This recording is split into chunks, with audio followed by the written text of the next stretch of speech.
Morning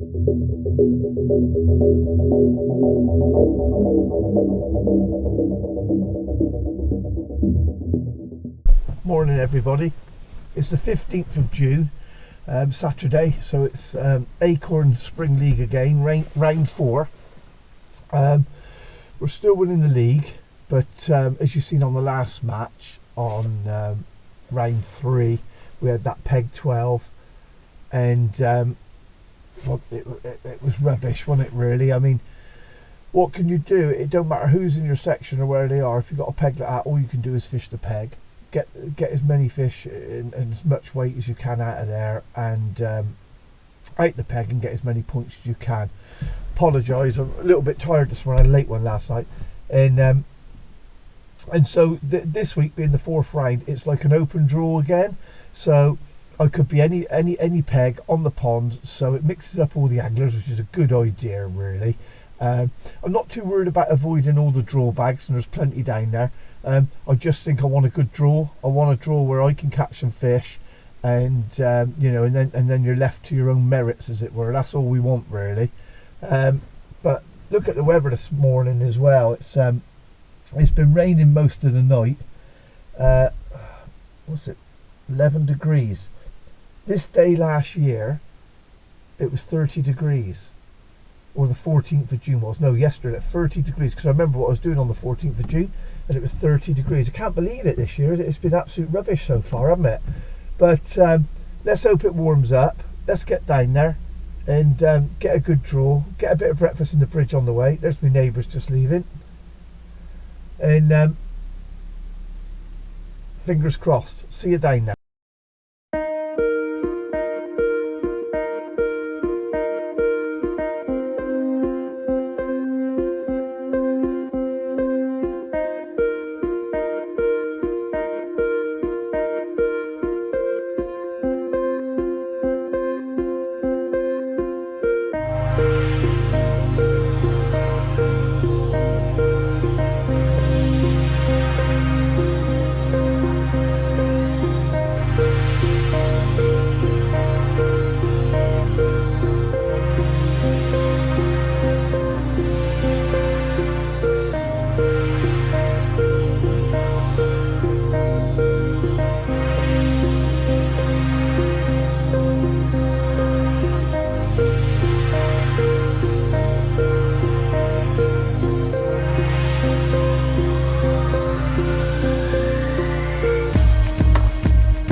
Thanks for joining me, everyone. So as you've seen, we're on peg 25, a peg I've wanted to draw actually. It's a new peg, but I, I'm not sure if the conditions are perfect for what I would have liked, to be honest. But we're 25 minutes into the match and we've got our first fish, which is great news. What's happening today with the conditions is that wind is blowing onto the inside, buffeting against the boards and the bank, etc., and then it's pushing the water back out. If that sort of makes sense, it's so the top water is being blown, the surface layer is being blown into the boards, then it's turning over, and the bottom is coming back. So if I was to drop a rig in there and hold it for a while, what happens is the rig sort of trots and comes away from the bank. So that water sort of turning over like that, I'm not so sure the fish want to sit in that today.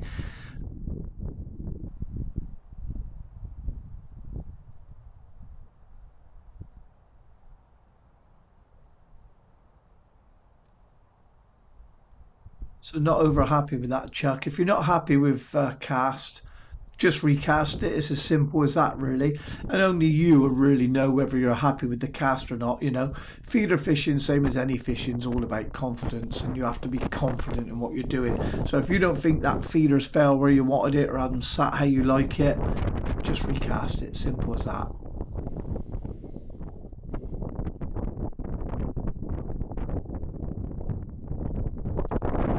The moment we're not chucking over accurate, if I'm honest, but it's 2 foot deep, and with the conditions like they are, the wind keeps changing, so it's sort of hard to gauge. But I'm not overly worried about that. Like I say, it's 2 foot deep. You don't want it on a sixpence. If that feeder hits the boards and goes in, or is about 18 inches off, I'm happy enough with it. And I'm trying to chuck it in between, as you can see, a couple of posts over there at the moment. But all the time, we're thinking about what we're doing is in how frequently we should be casting, how long it takes to get a bite, where they actually want to sit in the peg. They certainly don't want to seem to be in that water that's turning over. Now, that may change, but we'll have to see. So the tackle we're using today is I've got a £6 Preston line on. I can't remember the name of it, I have to be honest, but it's a fairly clear line. It's not dark. I used to use like £8 Technium and things, but I've sort of gone away from the dark coloured lines. I'm not as keen now. I do prefer like a clear coloured line, but it's a £6 Preston one, some sort of mono. And then the rod is a 9 foot Free Spirit, absolutely awesome rods. I got two of these. I've got a 10 foot as well. They're superb, very, very soft. Daiwa reel on there. And we got a little 24 gram Guru hybrid with a 4 inch hook length of 0.2 and a 16 kkmb Preston hook and a microband. And I'm putting a 4mm hard pellet in the microband. And micros with some dampened fours into the feeder. I don't just want a 4mm sat in amongst a load of micros because it stands out, doesn't it? That's all right if you've got rookie fish that think, oh yeah, look, that's standing out, I'm going to have that.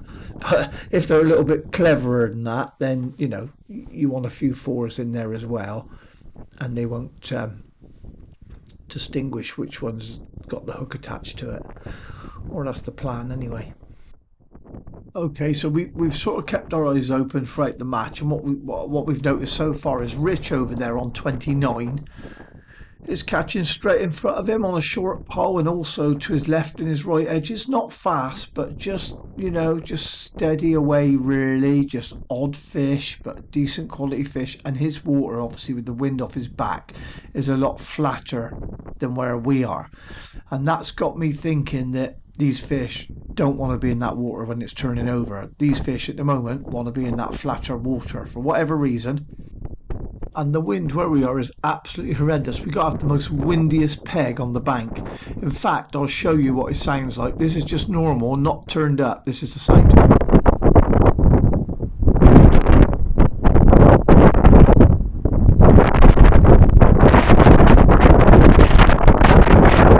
is, it's horrendous, isn't it?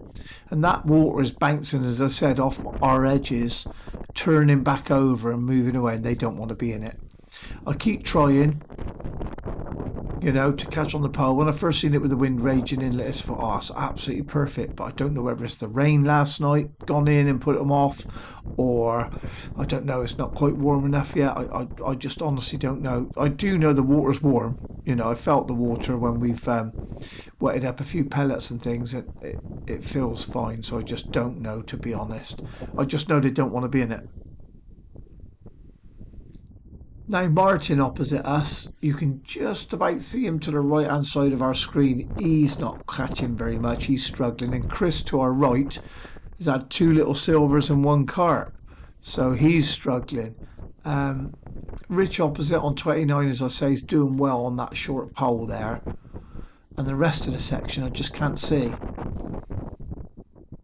So it's just head down at the moment, isn't it? Catch how you can, keep trying to put something in the net as we always do, you know, and keep trying to figure out as you go, try and make things better. We're sticking as well, we're throwing the feeder in front of us, straight in front of us, so it's against the boards, so when you hook a fish they try and run, but they're running left to right, which doesn't tear us off.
So now on to the actual feeding or the filling of the feeder. Paramount. Every time it's a little bit different, and every chuck we had earlier before we caught one, we tried it a little bit different. And what I mean by that is you sort of you compress the pellets into that little hybrid with your hand at different presses, different sort of strengths. You compact it sort of by just putting it in there nice and light, so when it hits the water it sort of bursts out. Some bits of pellets come out before it hits the bottom, etc. And then we push it in a little bit firmer. And what surprised me today, and it's probably to do with that water movement again or whatever, or the time it's taken to get a bite, I don't know, but all I know is that generally in most places locally, especially down here, I just press it quite lightly into that hybrid. And that's not been the case today at all. I've had to sort of put me what do you call it? It's not your palm, it's that sort of lumpy bit underneath your thumb, and I sort of push the pellets in with that, so they're flattening hard, and then put more pellets on again and do it a second time, and that's how they've wanted it today, which seems, quite strange. And now we've caught a skimmer, which tells us a bit of a tell. We are finding it harder to get carp, so what we're doing now is we're pinging a few 6mm, we're making a little bit of noise, and we've also moved a little bit further round to our right, slightly more into that flatter water again. There's all these little things you sort of read in the match. Sometimes I suppose I've been doing it so long now, such an old fart, that I take it for granted, if you like. But yeah, you're always sort of thinking, and that's what you gotta learn to do. We don't chuck it any prettier than anybody else or anything else. It's just you just rely on that little bit of knowledge, that little bit of time. Like I say, the more you do of this, the better you'll be at it. The more efficient you just get out there on the bank as much as you possibly can. It's lovely, isn't it? Even when the wind's horrible and you've got to fish a feeder, it's still lovely.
So as we were saying, sort of watching your surroundings and that, you got to be a little bit open-minded.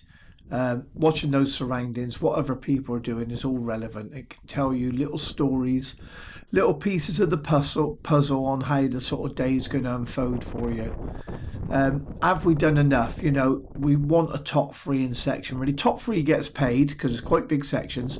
But a third place from here today, I would have took at the start. But I really like to win it. But I know Rich over there has beat me. I think he's beat me by 30 or 40 pounds. We'll see in a minute whether I'm right or wrong. I can't see the rest of my sections because they go off from the sort of right of Rich. To my right, Chris has had two carp, a couple of skimmers, and caught just over £20. So it shows how hard it's been in this little area. But he's not actually in my section, so irrelevant really. Yeah, and it's definitely been a case today of sort of I've had to have somewhere else to go. I mean, we all say about this, don't we? Two places to catch. That's all you're ever really looking for, and then nurture those two spots. Don't overcook it. Or when it lasts 30 minutes to go, can you believe it? And we've had a bite down the edge. Um, the wind's dropped a little bit as well, so whether that's relevant or it's the end of day, I'm not too sure, but we've got one. Um, but what I was saying is yeah, just trying down those edges, trying those short lines in front of us. I didn't set up anything sort of more than a top kit and a +1 because it was just too breezy earlier, and just trying those and trying to catch something gave that across a little rest. So every time we went across, we caught two or three quite quick fish, and that's giving it that rest. Two lines.